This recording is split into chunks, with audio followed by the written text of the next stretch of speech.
My boyfriend left me for a wealthy woman, saying I had no ambition. He doesn't know I just sold my startup for $50 million. Brennan made the announcement over lukewarm Chinese takeout, as if breaking up with me was just another Tuesday night task. Veronica understands what it takes to succeed, he said, not even looking up from his low mine. She's building an empire. You're content working from your laptop in pajamas. I nodded quietly, spooning fried rice while he explained how Veronica's pharmaceutical company had just landed a government contract, how she owned properties in 3 countries, how she represented the kind of future he wanted. I need someone who shares my vision, he continued. Someone ambitious.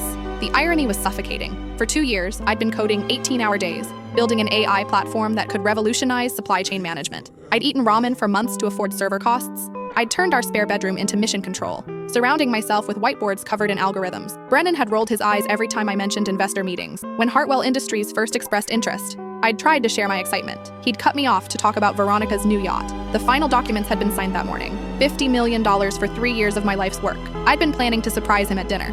Instead, I watched him pack his designer luggage and drive away in his Mercedes, a car I'd helped him afford. 3 days later, my sister texted, "Turn on Channel 7, now." The news anchor stood outside Veronica's headquarters while FBI agents carried boxes toward waiting vans. The caption read, "Pharmaceutical CEO arrested in $200 million fraud scheme." I watched Brennan's ambitious future crumble in real time. My phone rang. Brennan's name flashed on the screen. By the 6th call, curiosity won. Thank God, his voice was shaking. Veronica's been arrested. The FBI froze everything. I have nothing. Can you loan me some money? I stared at my laptop screen, where my bank balance showed 8 figures. How much do you need? I asked. Maybe 5,000? I know it's a lot. That's not a lot.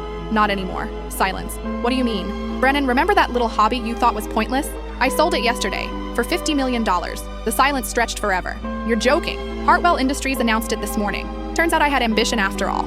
Another pause. So, will you help me? I smiled, remembering every eye roll, every dismissive comment. Actually, I have a better idea. Meet me tomorrow at Meridian Country Club, 2 p.m. But that's members only.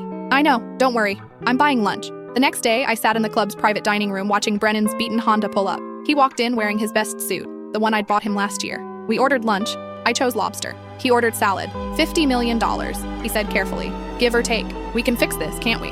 What we had was special. I reached into my purse and pulled out a folder.